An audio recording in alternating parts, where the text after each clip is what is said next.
Constituted assembly کے debate پڑھو، جب آئین بنایا جا رہا تھا مسلمانوں کی اگر آج اسمبلی اور پارلیمنٹ میں کم نمائندگی ہے تو اس کا ذمہ دار یہ کانگریس ہے،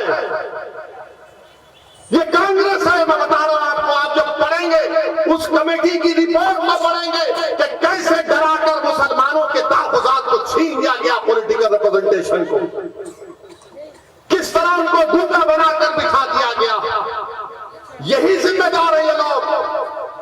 اگر آج ہمارے پاس بھارت کے مسلمانوں کے پاس پولیٹیکل ریپرزنٹیشن نہیں ہے تو اس کا ذمہ دار نہرو اور سردار پٹیل ہے۔ میں جانتا ہوں کہ میڈیا اس کو اچھالے گا، مگر چیلنج کے ساتھ کہہ رہا ہوں، کانسٹیٹیوٹ اسمبلی کے ڈیبیٹ سے کس طریقے سے ان کو دھوکہ دیا گیا۔ ارے آج تلنگانہ میں 2000 کروڑ کا بجٹ ہے، وزارت اقلیتی بہبود کا، تمہارے راجستھان میں کیا ہے 250 کروڑ، اتنے ہی مسلمان ہیں، 250 کروڑ ہے۔ میرے عزیز دوستوں اور بزرگوں، اور ہمارے وزیر اعظم تلنگانہ کو آئے، عجیب وزیر اعظم ہے، ایک طرف یہ بولتے ایک طرف یہ بھی بولتے۔ یہ بول دیا کہ کے سی آر نے کرناٹکا کے الیکشن میں کانگریس کو پیسے دیے۔ ارے گھڑی میں تاشا گھڑی میں ماشا کیا ہے مودی جی؟ کرناٹکا میں پیسے بھی دیے، ادھر بھی آئے، پیسے بھی دے رہے ادھر بھی آ رہے۔ کیا بولنا چاہ رہے ہیں آپ؟ کیا کر دیا آپ نے دیش کا؟ اس وطن عزیز میں نفرت کو پھیلانے کا کام 2014 سے اور زیادہ ہو گیا، اور زیادہ ہو گیا۔ کہاں مسلمان بی جے پی میں نظر ہی نہیں آتا، مگر وزیر اعظم ایک ہی رٹ لگاتے، سب کا ساتھ، کیا کیا وکاس وشواس بولتے، کوئی نظر نہیں آتا بی جے پی میں۔ ایک مسلم ایم ایل اے نہیں ہے ان کے پاس، ایک ہے شاید کہیں پر، ایک مسلم ایم پی نہیں ہے لوک سبھا میں، مسلم منسٹر نہیں ہے۔ بھارت کی سیاست سے مسلمانوں کو غائب کر دیا بی جے پی نے۔ تو کانگریس بھی اب ڈر رہی ہے، جیسے سیکولر پارٹیاں ڈر رہی ہیں۔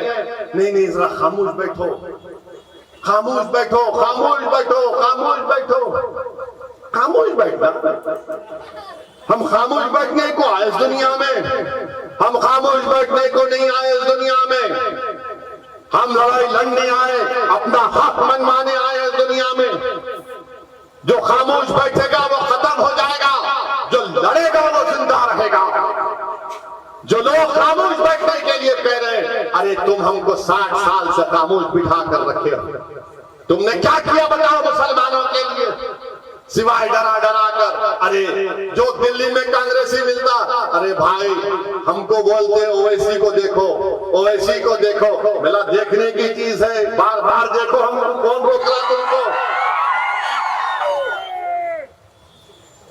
اب بولتے کہ نہیں اویسی کو روکیں گے، انہیں بہت جا رہا۔ ارے پیارے، میں پھر سے کہہ رہا ہوں، اچھے کو بھیجاؤ حیدرآباد کو مقابلہ کرنے کے لیے۔ تمہارا پیارا اگر تیار نہیں ہے تو کسی اور کو تیار کرو، مگر یاد رکھو اسمبلی کے الیکشن میں انشاءاللہ تعالی مجلس نے جو پالیسی اور فیصلہ لیا ہے، تلنگانہ کی عوام اللہ کے فضل و کرم سے اس کی تائید کرے گی اور مجلس اس میں کامیاب ہوگی۔ میں پوری اطمینان اور اعتماد کے ساتھ کہہ رہا ہوں کہ مجلس جہاں سے اپنے ایم ایل اے کے کینڈیڈیٹ کھڑا کرے گی، وہاں سے مجلس کے ایم ایل اے کامیاب ہوں گے۔ اور مجھے یقین ہے کہ انشاءاللہ تعالی مجلس کے ایم ایل اے کی کامیابی کے ساتھ ساتھ تلنگانہ کا چیف منسٹر ماموں بنیں گے تیسری مرتبہ۔ آپ دیکھنا یہ بات، کانگریس کا ریکارڈ اٹھا کر دیکھ لو، فسادات ہوتے تھے حیدرآباد میں، ان کے ذاتی جھگڑے اتنے ہیں کہ فساد کراتے تھے لوگ۔ ہم کو حیدرآباد کو بچانا ہے، ہمارے معصوم بچوں کو ہم کیا مستقبل دیں گے، اس کو دیکھ کر آپ کو فیصلہ لینا ہے۔ میرے عزیز دوستوں اور بزرگوں، مجلس اتحاد المسلمین ان باطل طوفانوں میں ایک چراغ ہے۔ مجلس اتحاد المسلمین ان ظالموں کے خلاف ایک چٹان ہے۔ مجلس اتحاد المسلمین ان طاقتور ظالموں کے خلاف ایک سیاسی آواز آپ کی ہے۔ اسی لیے میری آپ سے گزارش ہے کہ مجلس اتحاد المسلمین کو آپ کے بزرگوں نے، ہم نے اپنی قربانیوں سے مضبوط کیا ہے۔ مجلس کو مضبوط کریے اور دعا بھی کریے کہ اللہ سبحانہ و تعالی نبی کریم صلی اللہ علیہ وسلم کے صدقے طفیل میں اللہ مجلس اتحاد المسلمین کو اس اسمبلی الیکشن میں موجودہ 7 MLA اور اس کے ساتھ جہاں کہیں ہمارے امیدوار کھڑے رہیں گے، اللہ ان تمام MLA منتخب کرے، اور اللہ جہاں پر مجلس نے فیصلہ لیا اللہ اس فیصلے میں برکت دے، اور مجلس کے فیصلے کو اللہ سبحانہ و تعالیٰ اس میں کامیابی سے امتنان کرے۔ میرے عزیز دوستوں اور بزرگوں، میری آپ سے ہی التجا ہے کہ آپ مجلس کو مضبوط کریے۔ انشاءاللہ تعالیٰ الیکشن ہوں گے اور بھی جلسے ہوں گے، مگر میرا مقصد یہی ہے کہ آپ کے سامنے اپیل کروں، اور جشن رحمت اللہ العالمین صلی اللہ علیہ وسلم ہے، ہم رسول اللہ صلی اللہ علیہ وسلم کے غلام ہیں۔ اللہ نبی کریم صلی اللہ علیہ وسلم کے صدقے طفیل میں ہم تمام کو ان ظالموں سے اللہ محفوظ رکھے۔ اللہ سبحانہ و تعالیٰ اپنے فضل اور کرم سے ہمارے جان اور مال، ہمارے ایمان، ہمارے مسجدوں کو، ہمارے گھروں کو، ہماری بیٹیوں کو، ہمارے نوجوانوں کو اللہ بچا کر رکھے۔ اللہ ان کو طاقتور بنائے، اللہ ان کو نیک بنائے، تاکہ یہ قوم اور ملک کا مستقبل اچھا سنوار سکے۔ وآخر دعوانا الحمدللہ رب العالمین۔